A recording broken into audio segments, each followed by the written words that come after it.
les prêtres, les temples, où les simples citoyens étaient l'expression de la bienveillance du roi Dieu. Les pharaons pouvaient toujours reprendre les domaines qu'ils cédaient à l'élite du pays, même s'ils ne le faisaient que rarement. Au nom du pharaon,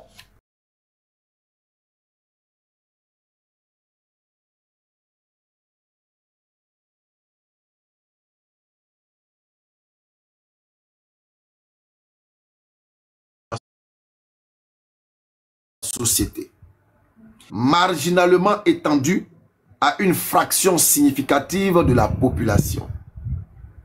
Les paysans constituaient la majeure partie de la population égyptienne. Et dans l'Antiquité, ils cultivaient la terre et étaient exempts du service armé. Quand ils ne travaillaient pas dans l'agriculture, ils devaient accomplir des corvées et construire les immenses pyramides qui ont servi de tombeau au pharaon. Les gens du commun travaillaient aussi dans les carrières et les mines. Et les mines, renforçaient les dingues, creusaient et entretenaient les canaux. La réquisition du travail des paysans permettait à la bureaucratie égyptienne de bénéficier d'une force de travail plus importante que celle qui aurait été disponible. J'en arrive ici. Le travail qu'ils effectuaient était pénible. Et certains de ceux qui étaient astreints aux corvées essayaient de résister aux réquisitions. C'est ce qui apparaît dans un document officiel de la fin du Moyen Empire, un registre de prison qui montre comment une femme, écoutez attentivement, lui qui dit que quand un serviteur fuit son maître, est-ce que sa prière est acceptée? Ok, admettons que sa prière ne soit pas acceptée. Maintenant, on va voir chez toi un paysan. Vous dites que ce ne sont pas des esclaves, hein? Mais voilà qu'ils sont en train de faire des corvées pénibles. Maintenant, ces paysans qui sont soumis à des corvées difficiles et pénibles, quand ils essaient de fuir ces corvées difficiles, qu'est-ce que les Égyptiens faisaient? Nous lisons. Le travail qu'ils effectuaient était pénible. Et certains de ceux qui étaient astreints aux corvées essayaient de résister aux réquisitions. C'est ce qui apparaît dans un document officiel de la fin du Moyen Empire, un registre de prison qui montre comment une femme qui avait choisi de ne pas accomplir son service était traitée. Donc il y a une femme qui a refusé d'accomplir ces corvées pénibles-là, et voyons ce qui s'est passé. La fille de Saou, Téti, sous l'autorité du scribe des champs de la ville de Tis, une femme. Un ordre a été donné à la grande prison en l'an 31, le 9e jour du 3e mois de l'été, de relâcher sa famille des tribunaux et en même temps d'exécuter contre elle la loi sur ceux qui s'enfuient sans effectuer leur service. Présente marqué de contrôle, déclaration du scribe du vizir, de Duamur terminé, adressé, classé. On trouve ça cité dans Kempt, Ancienne Égypte, page 129. Alors ce que nous venons de lire, je vous explique. Il y avait une femme qui a refusé de faire ce travail-là. C'est corvée difficile, elle a refusé. Elle dit qu'elle ne fait pas. Alors qu'est-ce qu'ils ont fait? Ils sont allés attraper toute la famille de la femme. Et puis ils les ont tenus prisonniers. Alors la femme est venue, elle dit de libérer les siens et d'exécuter sur elle, contre elle, la loi sur ceux qui s'enfuient sans effectuer leur corvée. C'est-à-dire tous ceux qui fuient sans accomplir cette corvée-là. Qu'est-ce qu'on doit leur faire? Je vais maintenant vous expliquer.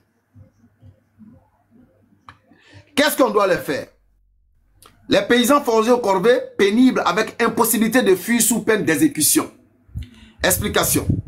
Compte tenu de la loi de non-exécution, la loi anti-fuite, la famille était retenue en otage. Tant que la personne n'exécutait pas son service, on retenait la famille de la personne en otage tant que la personne ne venait pas exécuter sa corvée. En cas de fuite, cette loi exigeait l'exécution ou une sanction forte de la personne, système. C'est-à-dire, en cas de fuite, c'était soit l'exécution ou bien une sanction forte. Ce cas mentionné dans le livre illustre de la manière particulière et dramatique comment la société égyptienne contrôlait le travail forcé et appliquait la discipline impérative. Impossible retour, Claras Walker. Je ne vais pas donner la page pour permettre aux uns et aux autres aussi d'aller lire et de souffrir un peu, de passer des nuits blanches.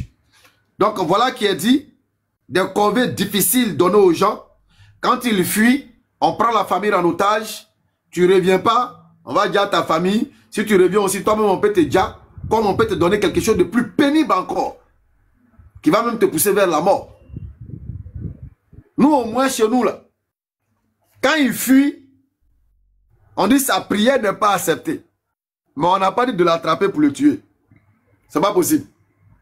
Pour nous, au moins, vous dites que vous avez lu, on dit sa prière n'est pas acceptée. Mais pour vous, on dit si on l'attrape, on le dia.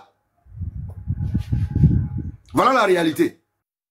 Et vous dites que ce ne sont pas des esclaves, ce sont des serviteurs.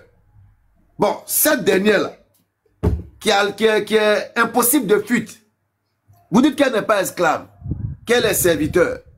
Mais c'est quel serviteur on met dans une telle situation? Elle ne veut pas travailler, vous prenez la famille en otage. Voilà la triste réalité. C'est un peu comme quand on parle de l'excision.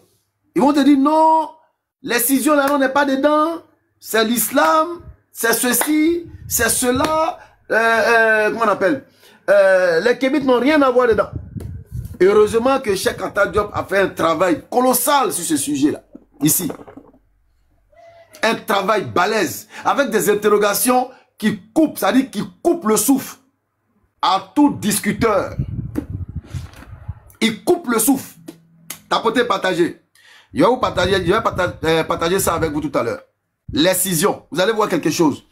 Déjà, avant même d'entrer dans le livre là, on regarde sous la couverture. On dit quoi? Nation, nègre et culture. Nation, nègre et culture. Ça veut dire que tout ce que nous allons lire ici n'est rien d'autre que des choses pratiquées dans la nation nègre en tant que culture. Tout ce que nous lisons ici, là, que ce soit bon, que ce soit mauvais, ça se pratiquait dans la nation nègre en tant que culture. C'est pourquoi le titre dit nation, nègre et culture. Donc quand vous prenez par exemple le système de casse ici, où on va te dire qu'il y a un groupe d'Égyptiens qui sont des porcheurs, c'est-à-dire qui sont des porcs, et on les considère comme des porcs, alors c'était une pratique qui avait lieu dans la nation nègre en tant que culture. Voilà ce que Cheikh Anta Diop essaie de nous faire comprendre quand il met dessus nation, nègre et culture. Donc tout ce que vous allez lire dans ce livre-là, en bien comme en mal, considérez cela comme une culture pratiquée dans la nation nègre. La compréhension du titre. Donc, même quand vous prenez, comment on appelle, les palettes de Namer, si vous prenez les palettes de Namer et que vous voyez des sacrifices humains, considérez ça que c'était une pratique qui avait lieu dans la nation nègre et culture. C'est-à-dire c'était une pratique qui avait lieu dans la nation nègre et cette pratique était une culture. C'est pourquoi on parle de nation nègre et culture. Béni, il y a un chrétien qui est venu, mais il est où? Il veut monter lui? S'il y a un chrétien qu'il fasse sa demande, ce sont des cousins de toute façon. Papa. Oui. Nous, on n'est pas encore venus depuis les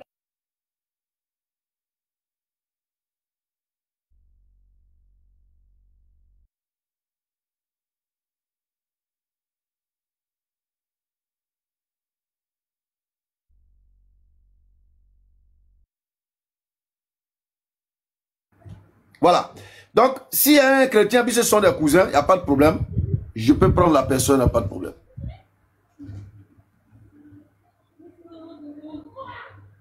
Je vais voir, est-ce qu'il y a des musulmans qui veulent monter? Bon, je vais faire monter Barry.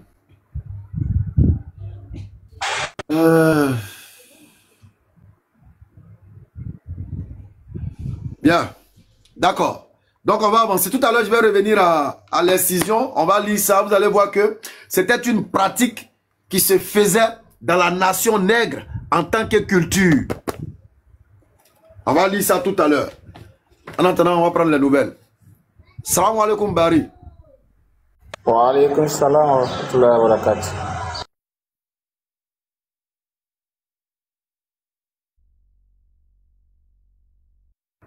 Alors, bonjour, bonsoir, le frère qui est en bas. Oui, excuse-moi, Béni, je suis venu avec un autre compte. Je veux juste te demander quelque chose, s'il te plaît. S'il te plaît. On te pose une question, tu es incapable de répondre. Je réponds. Puis tu montes pour embrouiller les gens. Faut quitter ici. Je t'ai répondu à toutes tes questions.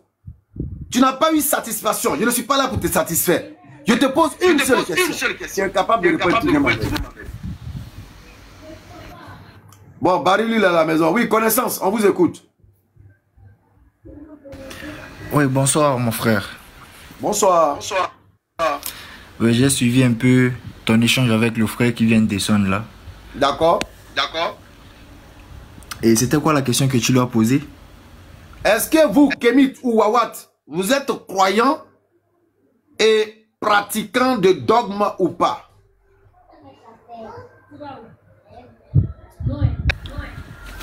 Bon, je suis pas Kémite, je suis animiste.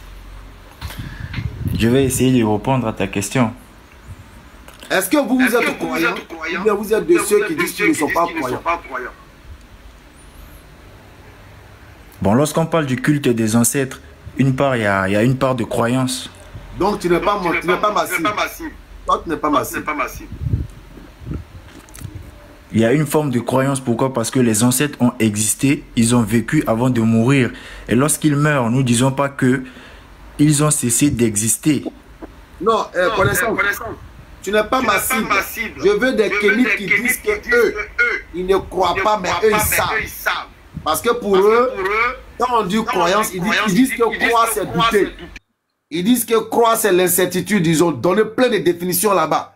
Ils ont même trouvé que celui qui croit, il est abruti. Plein de trucs. Au contraire, le dogme. Non, tu n'es pas massif. Lorsqu'on parle de dogme, c'est ça. Mais la croyance, ça se repose sur du concret, on veut dire. Non. On peut dire. Croire, mais qu'est-ce qui prouve que les ancêtres ont existé? Bon, croire, c'est tenir pour véritable chose qu'on ne peut pas forcément prouver. Donc pour eux, comme on ne peut pas forcément prouver, eux, ils ne sont pas croyants. Eux, ils sont des sachants. Oh, il y a un retour chez toi. Faut te mettre. Voilà. Donc ils disent qu'eux, ils ne sont pas croyants, eux, ils sont des sachants. Donc toi, tu n'es pas massif. Je veux un Kémite qui va monter pour dire que lui, il n'est pas croyant. Lui, il sait. Mais il sait une seule chose, il n'y a pas ce courageux de Kémite là. Parce qu'ils sont conscients qu'ils sont croyants. Donc toi, tu n'es pas massif. Maintenant, toi, je peux t'envoyer peut-être ailleurs. En attendant, je vais te poser d'autres questions qui n'ont rien à voir avec cette question-là. D'accord, moi, j'étais juste monté pour échanger sur la question de la croyance ou bien des pratiques ancestrales. C'est juste ça. D'accord. Malheureusement, tu n'es pas massif. Donc, tu as dit que tu es quoi? Traditionnaliste ou animiste? Je suis animiste. C'est quoi être animiste? Animiste, il n'y a pas longtemps, j'ai été affranchi par la vérité et j'ai effectué mon retour à la source. Voilà. C'est-à-dire revenir vers ma tradition, faire ce que mes ancêtres faisaient. D'accord. C'est quoi animiste? Est-ce que tu peux définir ça? Ou bien comment on dit animiste dans ton ethnie? Connaissance, démutez-vous. Oui, l'animisme, c'est une croyance religieuse et spirituelle. C'est très ancien, comme je t'ai dit. Ça Comment remonte. on dit ça dans ton ethnie? Et puis ta définition, tu l'as dit. Je ne dois pas tirer ma définition d'un quelconque, quelconque document. Mais c'est un mot, c'est un mot de la langue française. C'est le français que nous parlons. Donc, quelle est la définition d'animisme? C'est ça que je te dis, que selon moi, l'animisme, hein, c'est une croyance. Non, je n'ai pas dit selon toi, puisque ce n'est pas toi qui as créé le mot. Il ne faut pas dire selon moi. Non, c'est un mot français dont il y a un dictionnaire. Tout à l'heure, quand le frère a parlé d'esclavage. Toi et moi, nous parlons pas. Toi et moi, nous parlons pas la même langue, tu vois. J'ai compris. Nous parlons pas la même langue maternelle. Disons maternelle, nous parlons pas la même langue. Et maintenant, nous sommes en train de s'exprimer avec une langue française. Et donc, vu que je suis un peu instruit, j'essaie de te donner une définition qui est semblable. Je ne vais pas te donner une définition exacte. Mais je donne une définition qui est dans le même sens. La définition n'est pas correcte. Ok, si ma définition n'est pas correcte, illumine-moi. Ok. Que nous dit le dictionnaire? Partisan de l'animisme. L'animisme, doctrine philosophique qui fait de l'âme le principe de tous les phénomènes vitaux. C'est bon?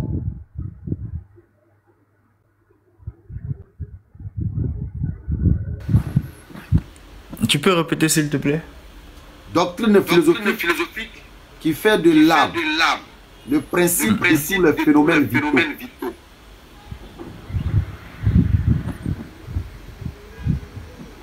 C'est tout? Qui fait de l'âme, hein? Qui fait de l'âme. Le principe. Je comprends pas, tu peux expliquer? Explique. Qui fait de l'âme le principe de tous les phénomènes vitaux. En d'autres termes, en toute chose, il y a de la vie. C'est bon? Exactement. C'est comme je te disais que l'animisme, c'est une croyance spirituelle. Selon moi, c'est la définition que j'essaie d'apporter. Et cette croyance est reposée... Ok, toi, donner une définition selon le dictionnaire. D'accord, je ne dis pas le contraire. Et je te dis que cette croyance spirituelle, elle s'est reposée sur beaucoup de choses. Ça se repose sur l'existence dans la nature ou l'existence d'une âme ou des forces vitales, comme tu as donné. Comme exemple, nous pouvons dire les humains, les animaux, les plantes et les pierres. La végétation, tout ça. Les cailloux là, est-ce que ce sont des choses animées ou inanimées? Les cailloux sont des forces animées. Lorsque nous parlons de spiritualité, dans toute chose qui existe dans la nature est animée par un esprit, par une énergie. Tout comme toi, un être humain, tu es animé par ton âme. Et par... Tu comprends? Le caillou est animé par quoi? Par un esprit invisible. Donc le caillou a un esprit. Vu que toute chose qui existe dans la nature est vivante. Donc le caillou est vivant. Bien sûr que le caillou est vivant. Ça fait partie de la nature. C'est la nature. Donc, parce que tout ce qui est vivant est voué à mourir, n'est-ce pas? Tout ce qui est... Bien sûr. Ça, c'est un principe. C'est un principe naturel. Donc le caillou meurt. Et le caillou meurt. Scientifiquement, c'est prouvé. Il y a les roches qui meurent et il y a les roches qui naissent. Merci beaucoup. Voilà, c'est maintenant la roche. Ou tu dis le contraire. Elle naît d'une autre roche. C'est une autre roche qui met une autre roche au monde.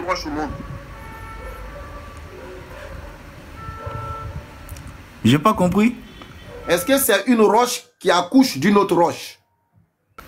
Non, c'est pas comme ça, mon frère. Et dans la nature, c'est pas toutes choses qui naissent de la même façon que d'autres. En tout cas, moi, je viens d'apprendre que le caillou meurt. Je viens de l'apprendre. Partons du principe où toute chose qui existe dans la nature est animée par un esprit. Le caillou n'est pas animé. Nous parlons d'une science qui est spirituelle. Parlons d'une science spirituelle. Nous disons que dans la nature... Aucun caillou n'est animé de façon naturelle. Non, ça c'est ta croyance. Ça c'est selon ta croyance. Non, c'est pas une question de croyance. Demande-moi scientifiquement qu'un caillou est animé et non inanimé. Mais attention, il ne faut pas répéter ce que Mitosa a dit. Comme quoi, quand tu ramènes le caillou au microscope, il y a des atomes qui gravitent. Non, c'est pas ça qu'on appelle animé. Parce que ce qui sera dans le caillou là, Il faut te mettre.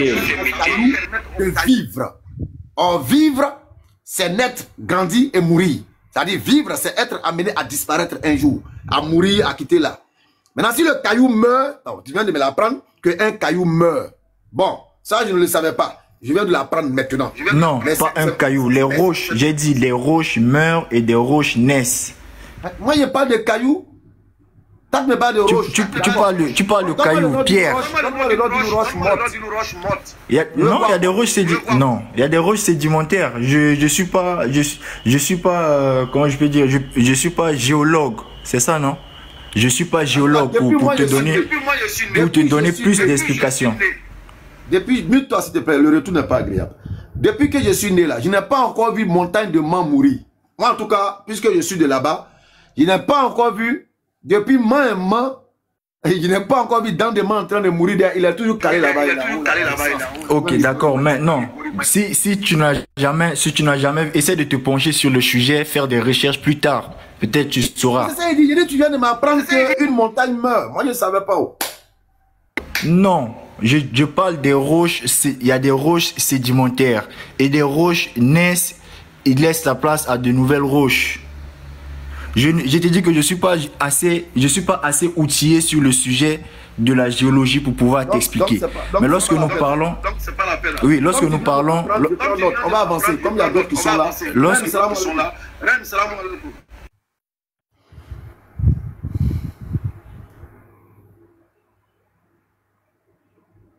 Les reines occupées. Hein. Cause avec le monsieur Kangoula.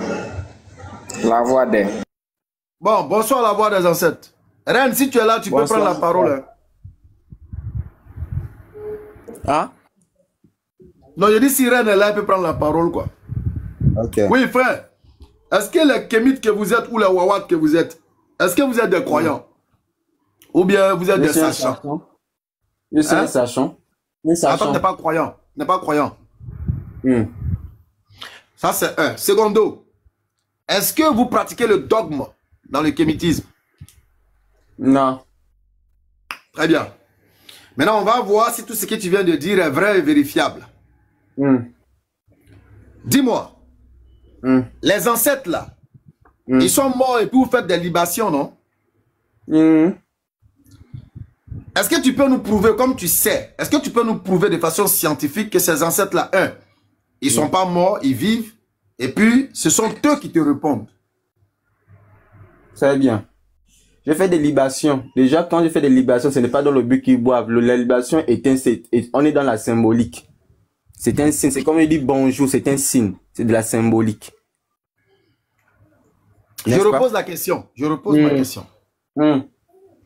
Tu dis que c'est un symbolique. C'est pas ça mon problème. Quel que soit ce que tu dis de la libation, tu fais la libation pour tes ancêtres morts, n'est-ce pas? Très bien. Est-ce que tu peux nous prouver par le savoir là que ces ancêtres-là sont vivants? D'accord. Je ne peux pas te prouver à toi scientifiquement qu'ils sont vivants, mais moi j'ai déjà fait l'expérimentation de mes ancêtres. Non, laisse l'expérimentation, laisse l'expérimentation. Mais non. Comment non, il faut laisser l'expérimentation. Parce que si on rentre là-bas, moi aussi, il y a dit pour moi, et puis ça ne sera pas bon. Mais oui, si c'est pour toi. Mais si toi tu dis que tu sais, c'est ton problème. Mais moi, je dis que je sais parce que j'ai déjà vu mes ancêtres. Okay. Non, on arrive, allons doucement. Allons doucement. Parce que la question est tellement précise, tellement claire. Donc, on est d'accord que tu dis que toi, tu sais. Maintenant, c'est que tu ne sais pas là-haut. Parce que tu ne sais pas si ce sont eux qui te répondent. Tu ne sais pas s'ils sont vivants. Tu n'as aucune preuve scientifique. Ici. Il n'y a pas de preuve scientifique, je les ai vus. Est-ce que tu as une preuve scientifique? Non. Très bien. Donc, comme tu n'as pas de preuves scientifiques, est-ce une croyance ou un savoir? C'est un savoir, parce que je les ai vus. Ça, c'est entre toi et toi là-bas. Oui, même moi aussi. Moi-même, j'ai vu tes ancêtres là hier. Hier, j'ai vu tes ancêtres ici. Donc, tu sais qu'ils existent? Oui, tes ancêtres et moi-même, on s'est assis, on a causé. Oui, parce que tu les as vus. Comme tu les as vus, tu sais qu'ils existent. Comme tu les as vus, voilà. Voilà. Donc tu sais qu'ils existent. Alaykoum salam. Voilà, donc, tu vois, non, tout le monde peut dire ça. Il a dit hier, là, tes ancêtres dont tu parles. C'est lui qui dit qu'il les a vus, donc il sait qu'il existe. Voilà, on était ensemble. Hier, on causait même. Mes chaussures, ce sont pourtant en route.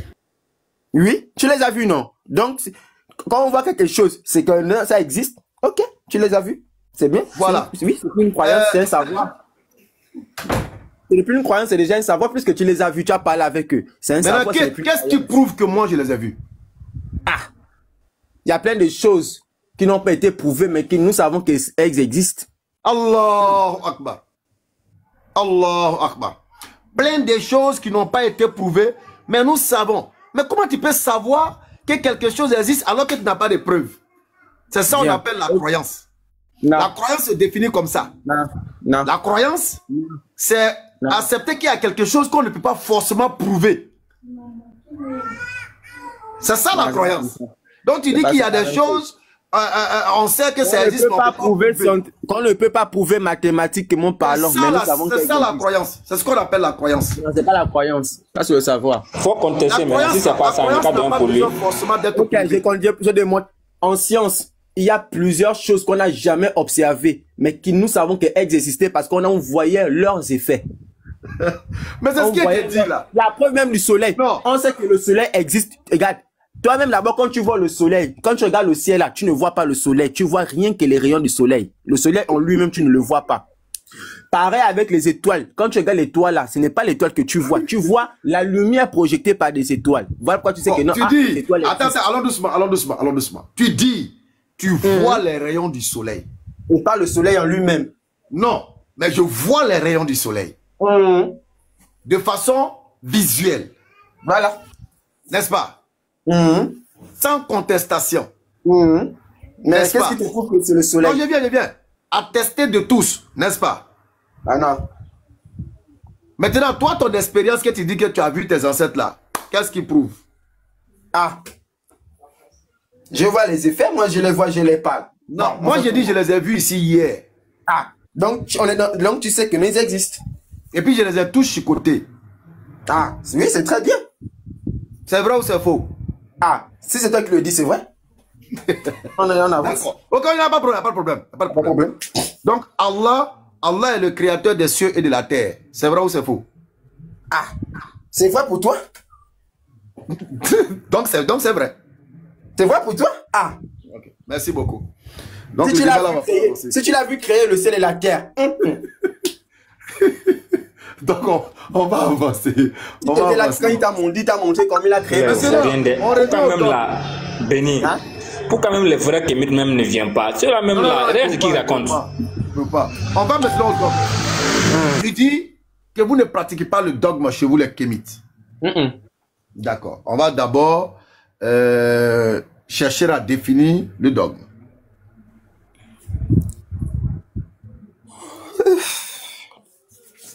On va chercher à définir le mot dogme. Ah ouais, les kémites, vous êtes vraiment marrants. Vous êtes marrants. Thomas, envoie ta demande. Ok.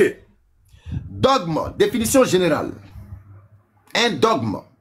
Une proposition tenue pour certaines, intangible, imposée comme vérité absolue, notamment dans un cadre religieux.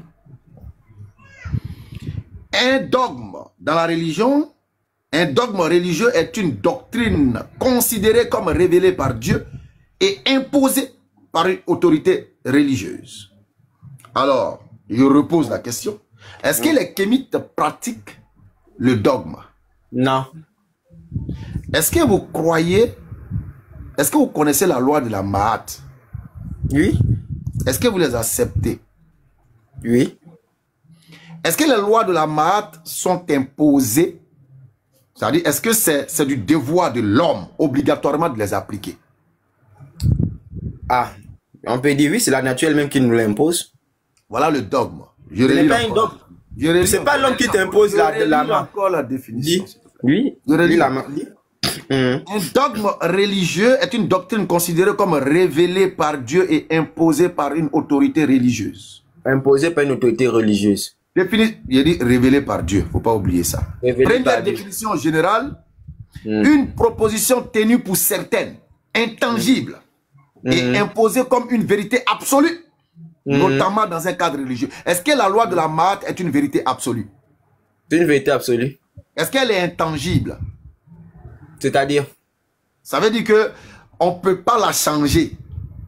Non, on ne peut pas la changer. Voilà le dogme. Non, c'est pas un dogme parce qu'on dit bien imposé par des gens. La main n'est pas imposée parce que c'est pas une ça, c'est la deuxième. Je t'ai donné la définition. La main regarde, le dogme, ce sont des individus qui imposent la chose. La main, aucun individu n'impose la main. Est-ce que la loi de la Mahat, de façon naturelle, est imposée aux hommes? De façon naturelle, oui, mais c'est pas les hommes qui imposent la main. Non. Est-ce que ce sont les hommes qui imposent la main? Non. Comme ça, toi, tu fatigues toujours les gens, tu fais exprès pour ne pas comprendre. Non, je ne vais pas exprès. On te dit. C'est ta définition, non? Reine est là, ok, Reine est là, elle devait intervenir. Reine, ta définition. La main qui t'impose, la main, aucun individu n'impose la main à quelqu'un. Si tu ne voles pas. S'il te plaît, s'il te plaît. Merci. Hein?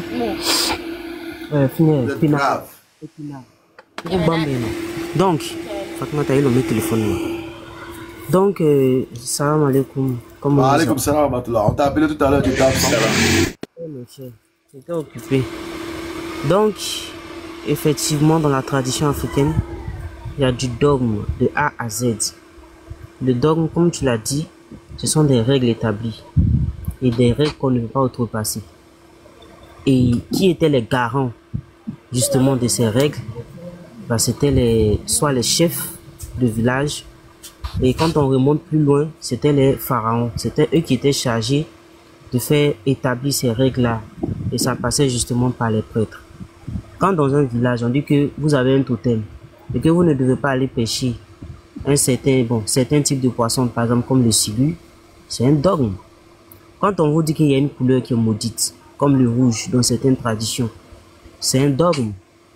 D'accord? Et ce qui est même plus dogmatique, c'est ce qui se fait lors des initiations. Parce que lorsque tu finis de te faire initier, c'est pourquoi tout ça n'est pas ici, aucun ne va se faire initier. Parce qu'ils savent très bien que quand ils vont se faire initier là, c'est-à-dire les règles là, ils ne pourront pas respecter. Quand tu vas te faire initier, il y a des règles qui sont sur toi, que tu le veuilles ou pas. Et si tu outrepasses ces règles là, tu risques même d'avoir la mort ou encore la folie ou encore d'être maudit sur des générations.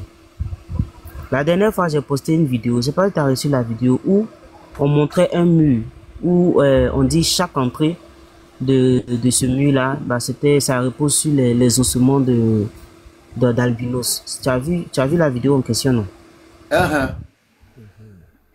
Donc, quand j'ai montré ça à certains traditionalistes, ils ont dit que pour eux, c'est pas normal que cette personne-là dise ça, parce que quand tu vas faire l'initiation, on te fait jurer. C'est-à-dire, on établit une règle. Et la règle, c'est quoi? C'est de te dire de ne même pas divulguer les secrets de ce qui se passe lors de l'initiation. C'est pourquoi aucun d'entre eux ne peut dire ce qui se passe réellement. Parce qu'on les fait jurer. Et ça aussi, c'est une règle. Tu vois. Et si toi, tu dis que tu vas briser cette règle-là, il faut être puissant spirituellement. C'est pourquoi ce sont nos ancêtres convertis qui ont pu faire face réellement à ces choses-là. Tu vois. Parce que ils ont reçu une puissance. Voilà, quand ils sont convertis, ils ont pu outrepasser ces règles-là tranquillement sans qu'il y ait eu de conséquences. Mais ceux qui sont dans la tradition, ils savent très bien que tant que tu restes dans la tradition, tu dois la fermer. Tu ne dois pas dire ce qui se passe lors des initiations. Il y a beaucoup de secrets que tu ne dois pas divulguer. Et tout ça, ce sont des dogmes. Quand les gens viennent vous dire ici que non, c'est faux. Même en Égypte ancienne, c'est le pharaon qui était chargé d'établir justement les bases de ces dogmes-là, des règles de la société. Les sociétés sont régies par des règles. Et toi qui ne suis pas les règles, tu as des, voilà quoi, tu as des sentences. Donc j'attends la personne qui avait me dire encore qu'il n'y a pas de dogme. Donc ça veut dire simplement des règles, tout simplement. Voilà, les règles que les sociétés vont établir, les religions, etc., etc. Et toute société a des règles. Voilà. Donc. Ok. Voilà qui est clair, hein, la voix des ancêtres. Comme je te l'avais dit, elle vient de renchérir encore. C'est-à-dire, c'est des lois qui sont imposées. Voilà, quand on dit imposées, tu as le devoir de les appliquer. Si tu ne les appliques pas, il y a une sanction qui va suivre. Tu vois, non? Et la Mahat fait partie de cela. C'est une loi dogmatique. on ne peut pas la changer. C'est comme si tu me disais chez toi, il y a un fétiche, le grand prêtre, le prêtre qui gère le fétiche, dit voilà comment on accède au fétiche. Voilà les rituels qu'on fait pour accéder au fétiche. Est-ce que ces rituels-là, toi, tu peux les changer? Mais non. Elle a dit des choses, vous avez dit des choses. Non, est-ce que toi, tu peux changer ces rituels-là? Oui, je peux changer. Tu peux changer des rituels du village pour accéder au fétiche du village. Toi, tu peux changer ces rituels-là. Je peux répondre, non? Oui, je réponds, non? Très bien. Réponds. Ok. Vous avez parlé des choses. Déjà, je vois qu'elle fait des confusions. Elle confond quoi? Loi, rite, dogme, coutume, tradition, spiritualité. Ces éléments sont des... comme moi-même, tu comprends pas français ou bien? Quand tu es dans un rite, le rite n'est pas une spiritualité. Un rite initiatique n'est pas une spiritualité. Écoute, le rite est une école. Le rite est une institution. C'est normal qu'il y ait des lois. S'il te plaît, gagnons du temps. Est-ce que toi, tu peux changer les rites d'accès au fétiche de ton village? Je ne peux pas changer des rites. Ah, tu as changé. Parce que le rite est une institution. Le rite est une institution. Et c'est ça qu'on appelle le dogme. Non. Lui, là, on est dans le dogme. Non, là, on est dans les lois. Qu'on ne peut pas changer. Là, on est dans les lois. Ça s'impose. On ne change pas ça. Je peux expliquer. La spiritualité, c'est un tout. Je peux parler, non? Je peux parler, non? Je peux parler, non? Celui-là, ça, il connaît rien. Il a perdu notre temps ici. Laisse-moi parler, non? Mon frère, tu connais pas, tu connais pas. Laisse-moi parler, La spiritualité, c'est un tout. Maintenant, quand tu es dans un rite, on va te dire cette spiritualité-là, je veux que tu la fasses comme ça. Tu peux la faire autrement. Tu peux la faire autrement. Mais on va dire, tu es dans ce rite, nous ne voulons pas que tu la fasses comme ça, parce que ça peut avoir tel effet, tel effet, tel effet. Dans le rite, nous voulons que tu la fasses comme ça. C'est un peu comme en chimie. À l'école, on va vous enseigner la chimie. Tu peux aller à l'école sans pratiquer la chimie, mais à l'école, on va te dire, pratique la chimie de telle façon, de telle façon, de telle façon. Parce que si tu la pratiques autrement, tu peux faire du poison, tu peux faire de la bombe, tu peux faire, etc. Voilà pourquoi on parle des rites. Parce que dans le rite, on va t'enseigner ce qu'on appelle l'éthique. On va t'enseigner ce qu'on appelle beaucoup de choses. On va t'orienter. Dans le rite, on t'oriente. Mais tu peux faire autrement. Mais on va t'orienter en fonction de la coutume, en fonction des mœurs. Il y a une différence entre rite et spiritualité. Pardon. Regarde. Voici la formule. Pour faire cette potion, il te faut une brosse. Une brosse comme ça. Il te faut une commande. Et il te faut un stylo. Ça, c'est la formule qu'il faut pour faire le produit dont on va parler. Est-ce que si j'enlève la brosse et que tu utilises les deux là, est-ce que tu peux toujours obtenir le même résultat? Non, pas. En chimie même, tout chemin mène à Rome. Il n'y a pas qu'un seul procédé pour fabriquer un produit. Est-ce que tu peux obtenir le même résultat? Déjà, prends un exemple concret, parce que je ne connais pas comment on peut fabriquer le poison, etc. Et moi, j'ai fait chimie. Moi, j'ai fait beaucoup de chimie. Pour fabriquer un produit, on peut utiliser plusieurs procédés différents. Exemple concret. Le fétiche de ton village, l'idole de ton village, géré par un prêtre.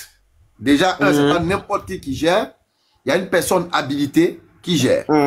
Et depuis belle lurette, pour accéder à ce fétiche, voilà les rituels qu'on fait. On danse en pétant. On danse et puis on pète. On pète. Tu dois péter. Et quand tu finis de péter, tu prends maintenant un peu de sang, tu mélanges avec un peu de cube magie et puis tu manges. Est-ce que toi, tu peux venir changer ce rituel-là? Bien sûr. Il y a plein de rituels qu'on a toujours eu à faire d'une certaine façon et on a changé après le temps. Merci beaucoup, merci beaucoup. Merci beaucoup. Ren, tu voulais dire quelque chose?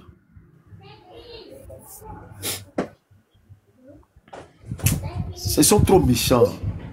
Mais on peut changer. Moi-même, je crois de quoi je parle. On change des rituels. Tu dis rien de bon, on va perdre notre temps. Tu connais même pas ton propre document. Moi, je connais. Je connais mes rituels. C'est que là, les rituels sont souvent changeants. S'il te plaît, s'il te plaît. Par exemple, même le bouti a plusieurs variantes. T'es même pas initié au bouti, tu parles de bouti. Est-ce que vous-même, là, ce que vous faites dans le bouti, là, c'est autorisé que vous dites ça au dehors? Trop méchant, ça. Les rites du Bouti, on les pratique dans tous les Tu te ethnies. démites encore, je te descends. On m'a donné la parole. Tu te démites encore, je te Voilà, descends. Seren va parler. Comme tu as parlé, tu as dit tout à l'heure, tu parlais de la Maat, qui est l'ordre cosmique. D'accord? C'est le principe central de l'Égypte ancienne. Parce qu'il se réclame aussi de l'Égypte ancienne. Là-bas, il faut croire en l'existence de l'au-delà. Est-ce que la voix des ancêtres, tu peux me dire, où est-ce qu'on retrouve les 42 assesseurs de la Maat? Est-ce que tu peux me dire? Est-ce que tu peux me dire là où on retrouve les 42 accessoires d'Osiris? Oui, c'est ça, les 42 accessoires. Faut te démuter, tu vas parler. 42 accessoires, c'est-à-dire Les 42 lois de la Maat, on retrouve ça où ça? dans le livre des morts. Et dans le livre des morts, c'est à quel but le livre des morts? Le livre des morts. C'est un livre sorti à la lumière. C'est montrer comment c'est un livre qui permet de te guider dans l'au-delà. Ok. Donc, est-ce que les Égyptiens, pour eux, c'était fondamental de connaître justement, d'avoir la connaissance justement de l'au-delà, c'est-à-dire d'avoir le livre des morts? Est-ce que c'était fondamental? Je crois que oui. Ok. Ils croyaient Dieu. Attends, Ren. 30 secondes. Tu dis quoi? Tu crois ou bien tu sais? Ah, je crois, oui. Non, Là, non, on est dans l'égyptologie. Non, il faut dire je sais. Là, on est dans le domaine d'égyptologie. On n'est pas certain du tout. Là, on est dans le domaine de l'égyptologie. Là, on est dans le domaine de la science. C'est dans Il n'y a l'égyptologie, pas de tu vérité crois. absolue en science. Ren, vas-y, c'est bon. Ren, Il n'y a pas de l'absolu en science. Quand on est dans la science, il n'y a pas l'absolu. Il n'y a pas de vérité absolue. S'il te plaît. Arrête de nous parler de science. Arrête. C'est ridicule, au fait. D'accord. Voilà. Donc, comme on le dit, les Égyptiens, ils croyaient en l'existence de l'au-delà.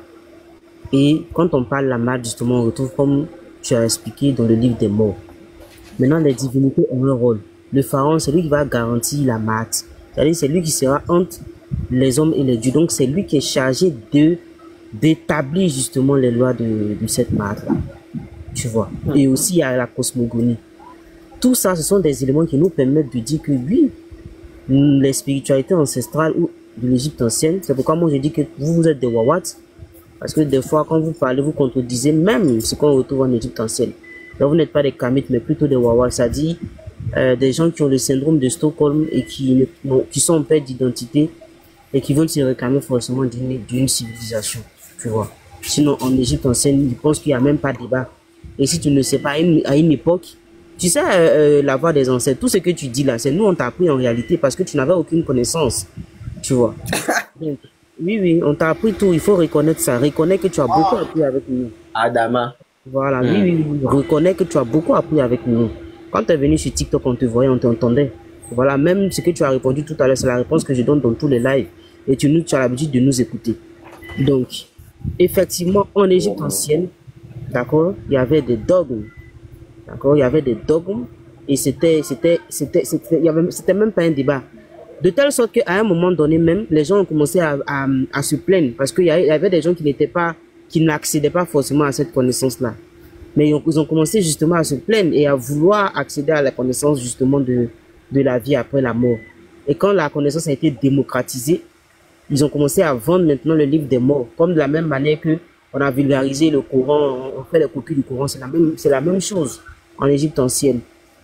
Donc si tu es en face d'un Égyptien et que tu dis que non, nous on ne croit pas, on sait, ben, eux leur connaissance, justement pour eux, c'était ça leur connaissance. Et c'est parce que nous aujourd'hui, la science nous limite que nous, on utilise le mot croyance. Sinon tu penses que nous, ce que nous on dit là, tu penses qu'on ne sait pas. Pour nous on sait, hein. Pour nous c'est une connaissance. Mais c'est parce que la science veut nous limiter en voulant dire que si tu ne peux pas prouver, c'est que ce n'est pas de la connaissance, c'est tout. C'est pourquoi nous on utilise le mot croyance. Tu comprends? Voilà. Donc, et les élèves, moi je vais laisser la parole. Non, nous on sait qu'il y a Allah qui existe. On sait aussi qu'il y a une vie après la mort. On sait aussi qu'on a un début. On sait qu'on a une fin. Pour nous, c'est une connaissance. Mais quand tu rentres dans le domaine de la science moderne, ça devient de la croyance. Voilà, tout simplement. Ok. Elle est très intéressante. Tu sais, vous savez. Alors, la voix des ancêtres, moi je continue toujours. Hein. Dis-moi, La cosmogonie, je cite par exemple la cosmogonie Dogon, où on te dit que il y a eu l'œuvre de Hama, voilà, il y avait des jumeaux dedans, papati papata. Est-ce que tu sais où tu crois?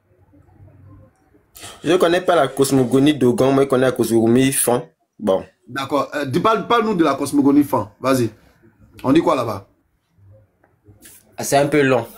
Non, vas-y. Vas-y. Même si c'est 2-3 lignes. Vas-y. Comment cet univers a été créé là-bas? Vas-y, on t'écoute.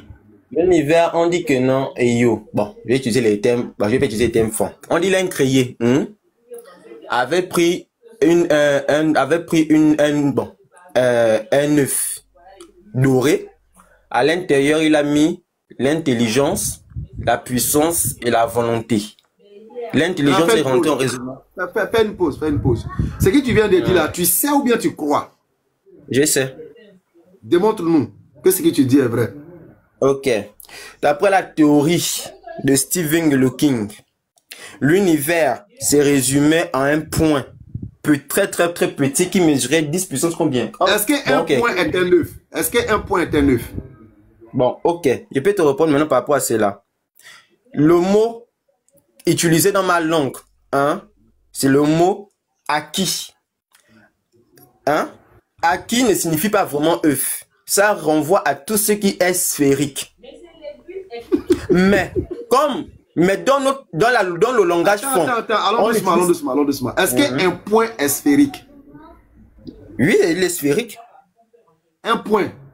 Oui. Un point.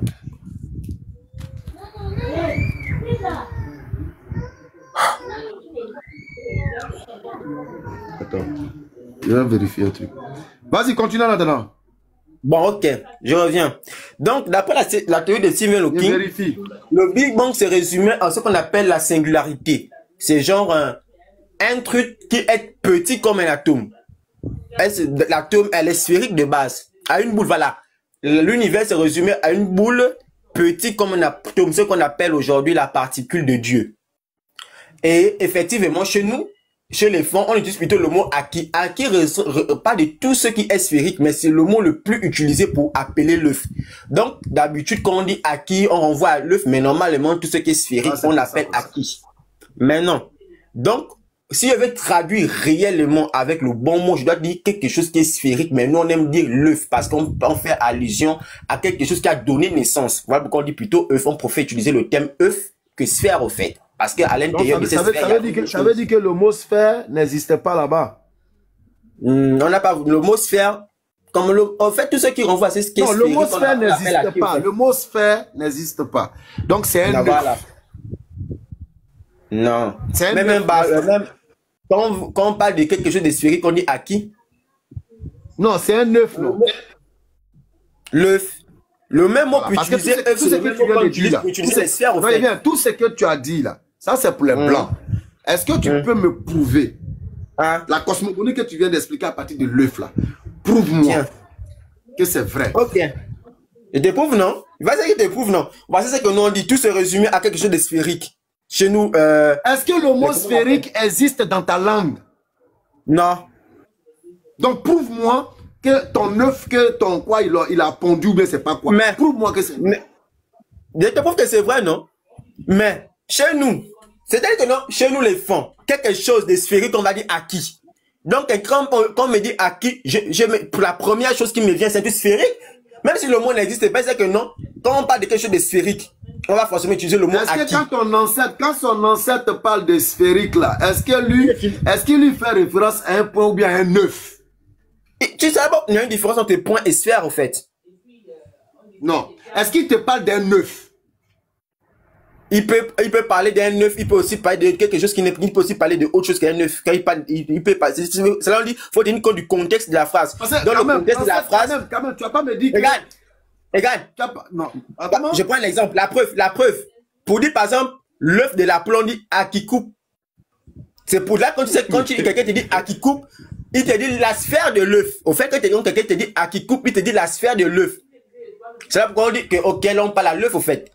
Donc, acquis, normalement, la signification de acquis, c'est sphère. Mais quand on dit acquis coupe, c'est-à-dire sphère de poule, on dit déjà que c'est l'œuf. Quand on dit, par exemple, acquis, je ne sais pas, etc. On peut dire ça sur le ballon, acquis. Donc tout ce qui est sphérique, la sphère signifie acquis. Bon. Tenez le fond, la signification d'un acquis, c'est sphère. Attends. Tu as ramené à un point, tu as ramené à l'œuf, tu as ramené à sphérique. Pourtant, on t'a dit que un œuf n'est pas un point. Un point n'est pas un œuf. Ça, on te l'a dit. Ça dépend. Comment?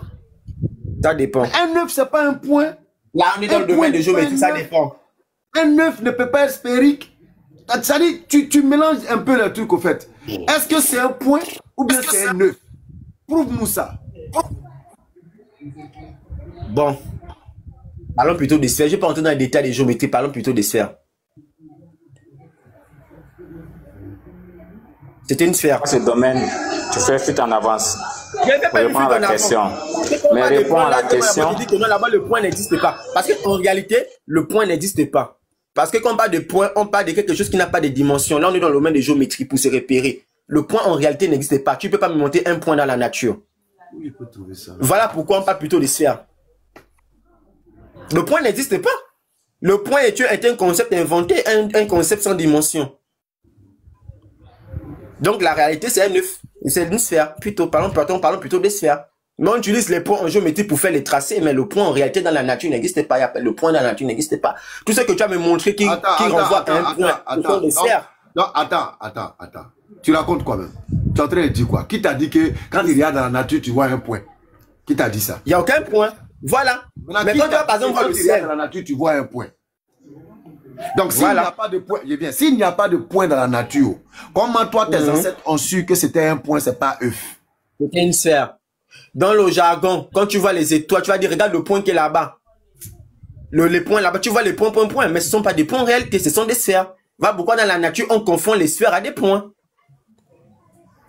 Dans la nature, quand on voit par exemple des nébuleuses, on voit des étoiles, on voit par exemple des étincelles, etc. Est-ce que toi, tes ancêtres connaissaient tout ça là? Pour dire, il y a le point. Est-ce qu'ils connaissaient tout ça? Oui, donc, tes ancêtres, attends, tu es en train de nous dire ici, conclusion. Tu es en train de nous dire que tes ancêtres ne savaient pas faire la différence entre un œuf et quelque chose qui est comme un point. C'est ça? Non, c'est pas ça que je t'ai dit. J'ai dit ceci. On est dans tout à l'heure là. Pardon, faut pas. Il y a les mots polysémiques, même en français, il y a des mots polysémiques. C'est un mot polysémique. Un même mot peut être utilisé pour désigner l'œuf, ça peut être utilisé pour désigner une sphère. Maintenant, il faut tenir compte du contexte de la phrase pour connaître la signification du mot, le sens du mot. Est-ce que tes ancêtres connaissaient œuf et puis ils connaissaient aussi voir une étoile comme un point? Oui, comme une sphère. Alors, ils connaissaient les sphères, ils connaissaient les tes ancêtres peuvent confondre un œuf et puis voir une étoile comme un point en haut là-bas? Oh, pourquoi tu poses des questions comme ça? Oui, c'est normal. Ça vous t'amener à réfléchir. Parce que tu es en train de nous dire que tes ancêtres ne pouvaient pas faire de différence entre un œuf et quelque chose qu'ils peuvent voir comme un point. Non, on va faire simple. Est-ce que dans ma cosmogonie, on dit que l'univers est résumé à quelque chose de sphérique?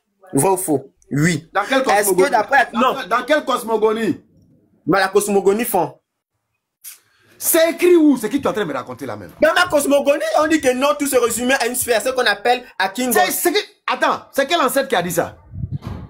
Mais Oyono Adangon, le premier il a dit que tout se résumait à une sphère. Il a dit ça dans quelle langue? Enfant. Donc enfant là, il a dit que tout se résumait à une sphère. Ou bien c'est toi qui as interprété en essayant de traduire ses propos pour dire que tout se résumait à une sphère. Ma langue, je comprends. Dans ma langue, je comprends ce qu'on dit. C'est ma langue.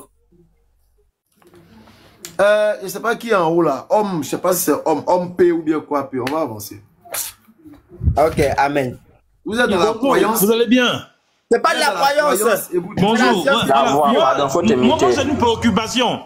Quand vous êtes musulman là, c'est pour ça que je suis monté. J'ai une préoccupation. J'aimerais vous la poser. Est-ce que vous êtes kémite, chrétien, bouddhiste, athée? Je suis chrétien.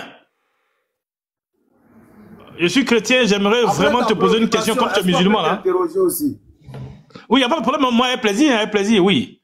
Mais moi, j'aimerais vous poser une question dans un premier temps et puis après, vous me posez toutes les questions que vous voulez. Allez-y. D'accord. J'ai un truc qui me tracasse depuis longtemps. Votre fête, la fête du mouton, là, la fête de l'Aïd el-Kébir, la fête du mouton. Est-ce que vous pouvez me donner l'origine, s'il vous plaît?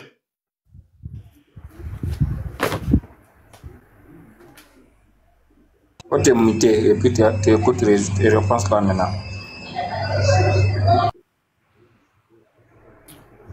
D'abord, l'origine, c'est avec Abraham. Lorsque Dieu a dit à Abraham, dans la sourate 37, de mettre son fils sur l'autel et de le sacrifier.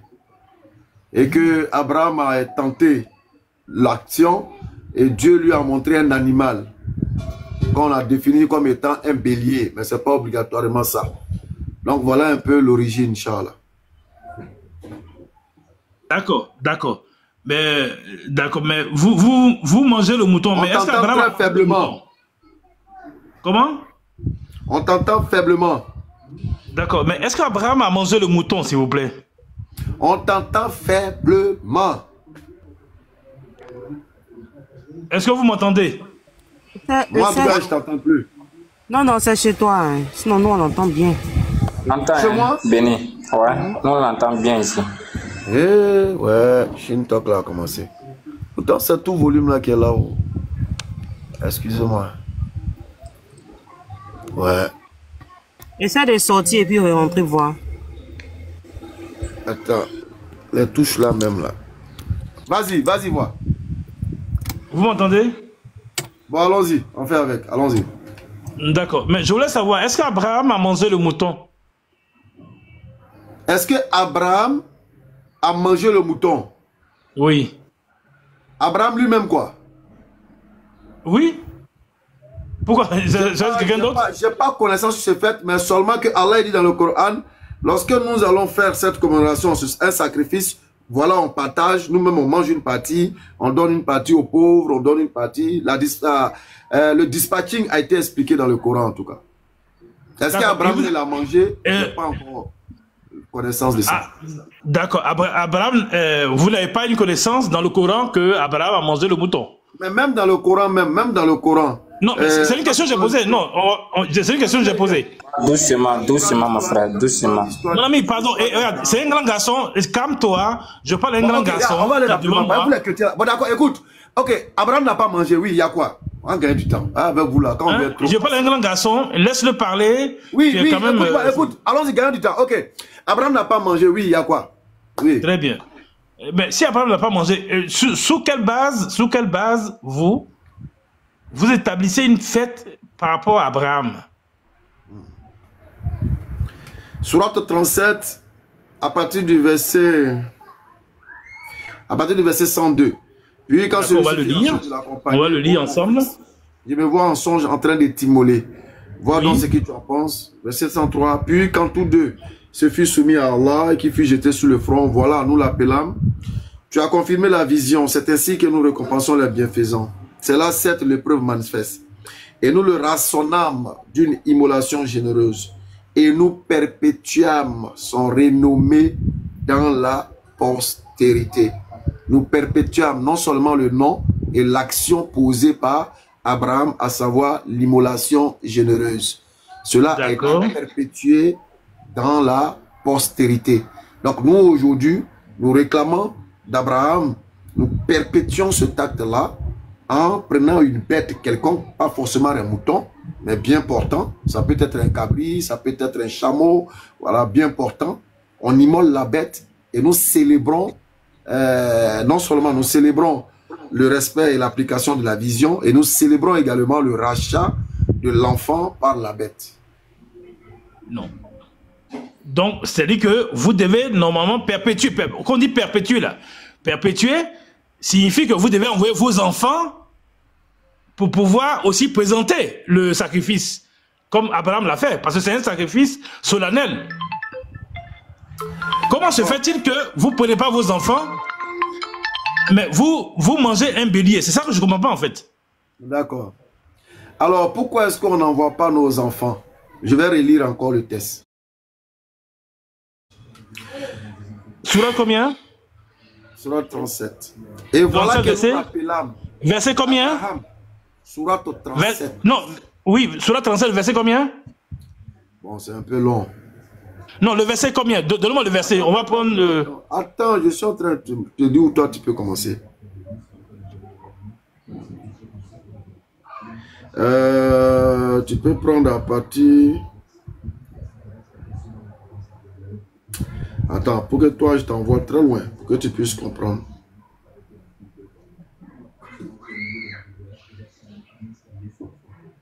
Bonjour, Béni.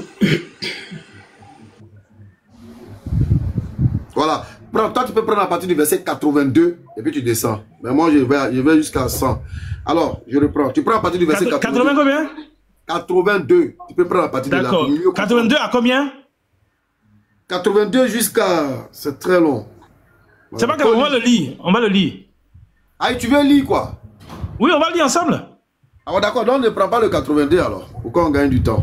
Non, mais tu lis, je te suis. Il y a cru que tu allais lire ça peut-être après pour ta compréhension. Non, non, non. Je te suis. Surah 37, le verset 82. Vas-y, lis. À quoi? 100 combien? Il faut lire, il faut lire. Non, non, je ne lis pas, tu peux lire. J'ai dit je ne lis pas à partir du 82. Je t'ai donné l'orientation pour que toi, tu puisses connaître le contexte. Moi, je n'ai pas besoin de ça pour ta compréhension. Toi, tu peux lire ça après.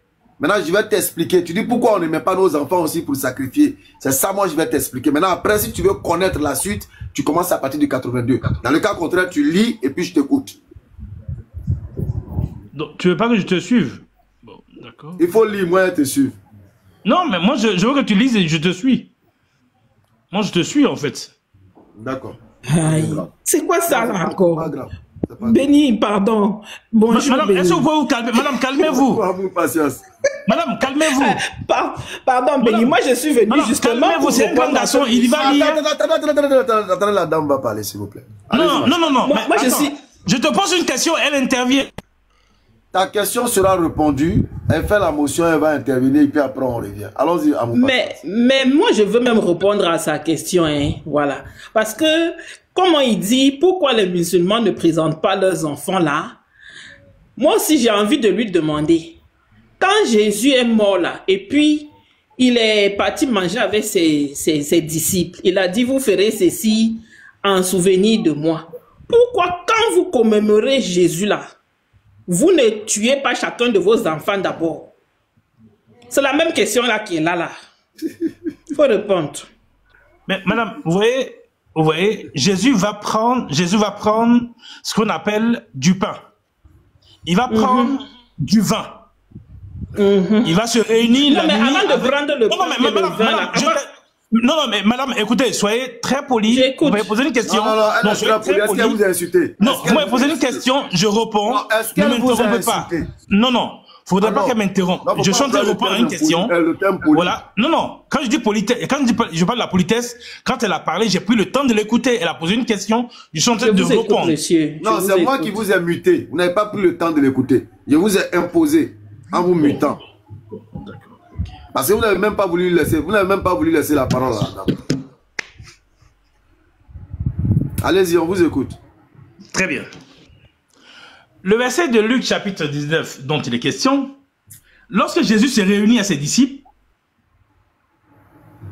à une heure bien précise, il prend du pain, il prend du vin, il fait une prière et il précise que le pain là représente son corps qui va être livré pour eux. De continuer à faire ce qu'ils sont en train de faire à l'instant là. À l'instant là, continuellement. Il prend la peine aussi de prendre aussi le vin. Il bénit le vin. Il fait la même chose et il dit la même chose à ses disciples. Il n'a pas dit à ses disciples d'aller manger sa chair.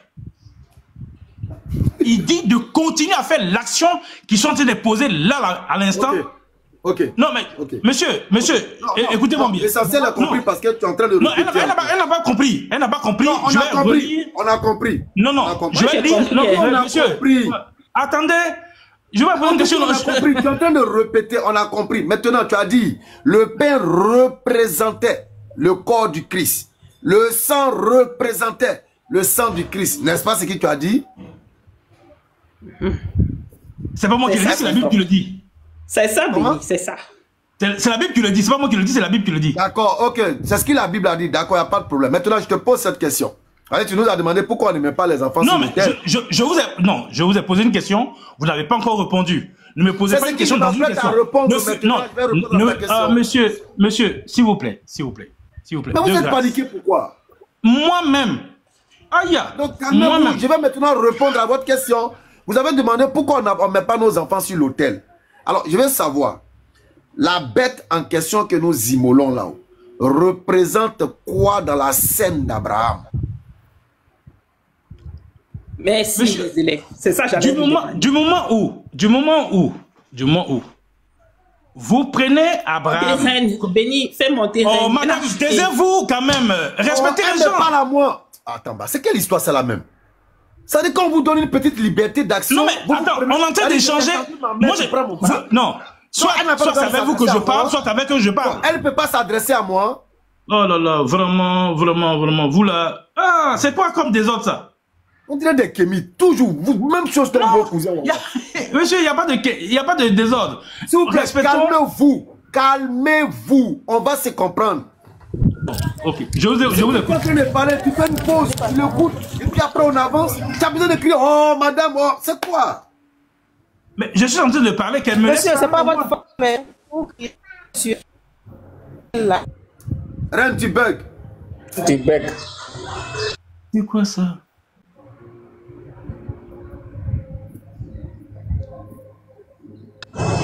Reine bec. Faut l'imiter. Okay. Toi-même, tu vas te noyer dans ta propre sauce. On te pose question. Tu as dit le pain représente le corps de Jésus. Une représentation et non le corps de Jésus. Le vin représente le sang et non le sang de Jésus. Alors nous, on veut savoir par rapport à ta question. Tu dis pourquoi on ne met pas les enfants sur l'autel? Alors je te pose la question. Dans l'acte d'Abraham, bibliquement comme coraniquement, l'animal en question représentait quoi ou qui? Monsieur, je vais vous redire une chose. La Bible dit, Abraham est allé avec son fils et il a posé son fils sur l'autel. Il a pris un couteau et voulant égorger son fils, il y a eu une voix qui l'a stoppé. Après quoi, la voix de Dieu lui dit, tue ce bélier-là à la place de ton fils. Son fils donc, était... Le bélier non, mais je viens, monsieur, je viens. Le fils était... représentait qui? Monsieur, j'en viens. Avant que je ne parle du bélier, j'en viens. Le fils était présent. Le fils était présent. Or, dans le livre de Actes chapitre 22, il est dit ceci de façon claire. On dit, il prit aussi un pain. Après avoir pris le vin, il prit aussi le pain. Dit une prière de remerciement, le rompit et le leur donna en disant, ceci, c'est le pain qu'il a pris là, représente mon corps. Il dit, le pain représente mon corps. Il n'était pas sur le poteau pour dire, ou lui la croix pour dire, oui, voici mon corps. Non. Il y a une cérémonie préalable. Il y a une cérémonie. Désolé. Il y a une cérémonie préalable. Or là, il n'y a pas de cérémonie. Je vais t'interrompre. C'est un sacrifice solennel. S'il te plaît. Est-ce qu'aujourd'hui vous faites cette pratique-là? Est-ce que ça, vous faites ça dans vos églises? Ah ben oui, moi, on le sait. Moi, je le sais. Attends. Vous faites ça dans vos églises? Oui. Est-ce que Jésus est présent quand vous le faites là? Très bien. Non, il a dit de faire. Il dit bien continuez à faire ceci. Ok, très bien. Donc maintenant, quand tu dis dans la Bible, là, le mouton là a remplacé l'enfant, ok. Quand nous le faisons aussi là, comment tu peux nous demander pourquoi nous on ne met pas notre enfant sur l'autel alors que la représentation est déjà là qui est l'animal? Pourquoi tu nous poses cette question? Monsieur, je t'ai posé une question parce que constamment vous faites et vous distribuez cette viande aux alentours de vous. Je le vois, je me pose cette question. Pourquoi vous distribuez cette viande aux gens? Parce que cette viande que vous distribuez aux gens a un nom. C'est à vous de nous définir. Est-ce que Abraham a mangé? Est-ce que les enfants d'Abraham, comme il a dit, Isaac, Jacob et autres, ont mangé C'est à vous de nous dire. Moi, je vous ai montré un exemple. Béni, oui, à vous passer, allez-y. S'il te plaît, vraiment, vraiment, je n'aime pas la malhonnêteté de certains chrétiens. Et c'est à cause de lui, là, je suis monté même. Voilà. Parce que la Sainte Seine que vous aussi vous faites dans les églises, là, ce n'est pas normal. Hein. Voilà. Si il fallait faire ça comme il fallait faire, il fallait d'abord que vous désigniez un certain Jésus. Béni, tu vois, je parlais, on m'a interrompu. Moi, je me suis béni. Voilà. Il aurait fallu que dans vos églises, vous choisissez quelqu'un qui sera Jésus, qui va être immolé, oui, qui va mourir sur la croix, et puis après, vous allez faire le même processus aussi. D'accord? Voilà. Donc, il faut arrêter de venir juger. Oui, pourquoi vous distribuez la viande là? Quand dans les églises, Béni, je vais t'expliquer. La Sainte Seine là, on prend du pain, on découpe en petits, et puis on partage à toute l'assemblée. On prend du vin rouge, on donne aux gens, il faut boire, sans leur expliquer que le fait que Jésus est mort sur la croix là, ça a une signification. Et qu'il est ressuscité, ça a encore une autre signification. Donc on ne prend pas cette sainte là pour le plaisir de prendre. Donc quand on donne ça à tout le monde, en réalité, dans vos églises là, vous tuez aussi les gens là-bas. Oui, vous tuez les gens parce que les gens prennent les choses, mangent et boivent des choses qu'ils ne comprennent pas. Voilà. Okay. À l'église, ils mangent, ils boivent des choses qu'ils ne comprennent pas. Ils ne comprennent pas la signification de ce qu'ils sont en train de faire en fait. C'est de ça qu'il s'agit. Donc arrête de venir juger ici là. Pourquoi? Et puis viande là, Béni, viande là, pardon, si tu as ça là, faut m'envoyer ça, s'il te plaît. Viande on va lui donner l'enseignement. On va lui donner l'enseignement clair. Voilà. Comme il a parlé de partage et tout ça, je vais maintenant faire l'enseignement et puis on va passer à autre chose. Je t'ai parlé de la sourate 37 où l'histoire commence. Nous lui fîmes donc l'annonce d'un garçon, Longamine. Puis quand celui-ci fit en âge de l'accompagner, Abraham dit, « Oh mon fils, je me vois en songe en train de t'immoler. Vois donc ce que tu en penses. » Le fils dit, « Oh mon cher père, fais ce qui t'est commandé, tu me trouveras, si Allah, s'il plaît à Allah, du nombre des endurants. » Puis, tous deux se soumirent à l'ordre d'Allah, et lorsqu'il l'eut jeté sur le front, voilà que nous l'appelâmes Abraham. Donc, il s'apprêtait à immoler l'enfant. La voix l'appelle, « Abraham, tu as confirmé la vision. C'est ainsi que nous récompensons les bienfaisants. » C'était là, cette l'épreuve manifeste. Et nous le rasonnâmes d'une immolation généreuse. Ça veut dire que on a remplacé l'enfant par une immolation généreuse, qui est une bête. Et nous perpétuâmes son renommée dans la postérité, paix sur Abraham. Donc, nous le rasonnâmes par une immolation généreuse. Cet acte sera perpétué dans la postérité d'Abraham pour nous rappeler ce grand acte-là. Maintenant, l'acte dont on parle ici a lieu à quel moment? Au moment du grand pèlerinage. Monsieur, est-ce que vous pouvez me montrer dans le verset? Est-ce que vous pouvez... Non, vous avez... Non, écoutez-moi bien. Là, vous avez lu... Laisse-il voir finir, Ça a lieu pendant le pèlerinage qu'on appelle le Hajj. C'est pendant le Hajj qu'on va poser ces rituels-là. Parce que ça correspond également avec le Satan qui va venir pour dissuader Abraham et son fils. Vous fuyez la chose ou bien vous ne voulez pas me répondre? Je vous ai posé plusieurs questions. Alors, c'est là-bas, le diable va venir pour essayer de dissuader Abraham et son fils. Alors, il va prendre des petits cailloux, et puis lancer pour que le diable s'éloigne de lui. Et tous ces rites-là, on fait ça pendant le Hajj, le pèlerinage. Alors, on va aller voir dans le pèlerinage, puisque la bête qu'on immole est immolée dans cette même période-là. Donc, on va aller voir maintenant dans la sourate du pèlerinage, qu'est-ce qu'il en est. Je m'en vais dans la sourate 22. On va dans la sourate 22, à partir du verset 26. À partir du verset 26.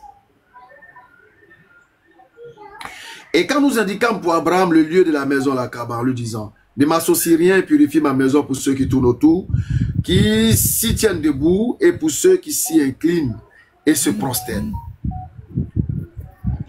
Attends, je cherche un autre élément. Il y a les directement. Voilà. Voilà. Je vais aller directement ici.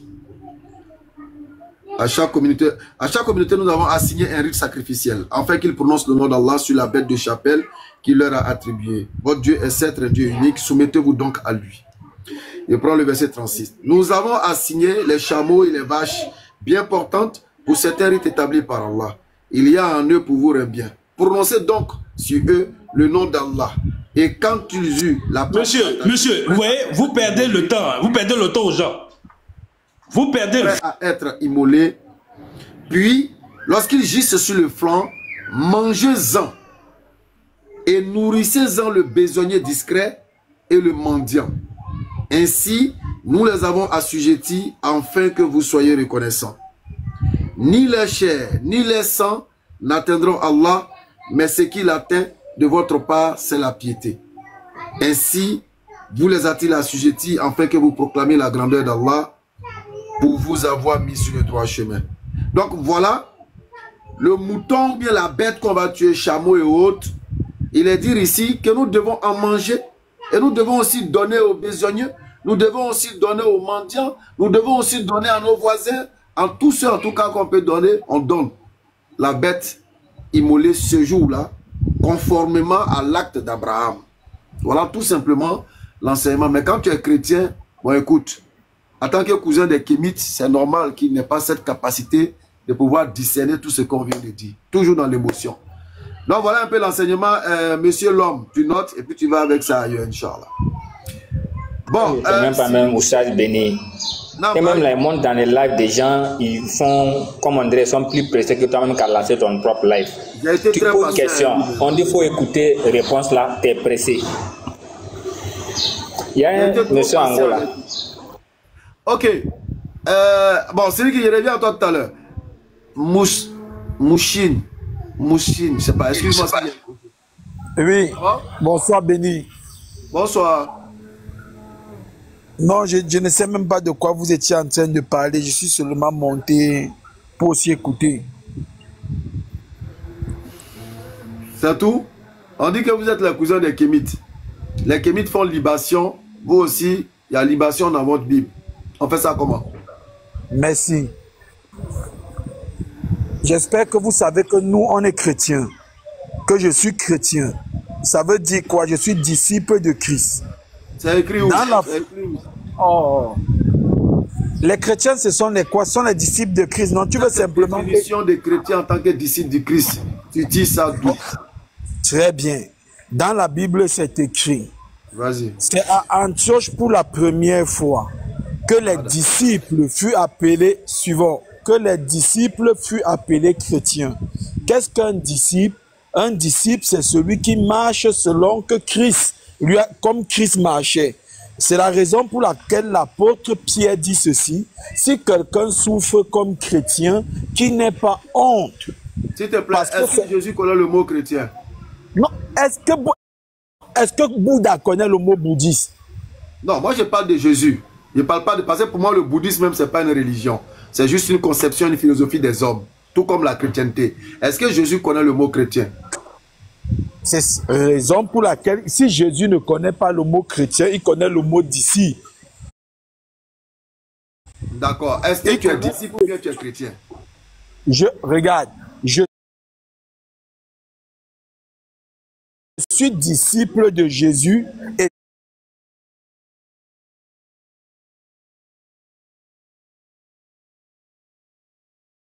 si tu m'appelles chrétien, je suis d'accord. Quand tu n'es pas chrétien, on avance. Non, suis.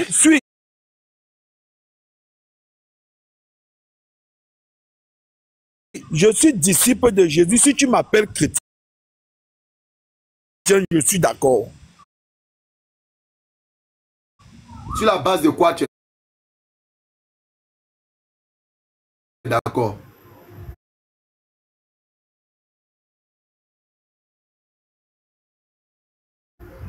Béni, motion. Moi, je suis là pour les chrétiens. chrétiens, béni. Moi, je suis là pour les chrétiens aujourd'hui. Vas-y, Amou, patience. Voilà. Tu là-bas. Monsieur. Tu là-bas. Elle a demandé une motion. Elle a demandé une motion. Monsieur, bon, quand vous nous dites que les premiers chrétiens étaient appelés chrétiens à Antioche, qui les a appelés chrétiens? Il faut dire ça ici. C'est qui a appelé les gens, les autres chrétiens? C'était les qui? La Bible dit, c'est pour la première fois à Antioche que les disciples furent appelés. Qui a donné ce nom-là? Qui a donné ce nom-là, monsieur? Je ne suis pas monsieur, je suis madame. Bon. Ah, vous êtes madame, excusez-moi.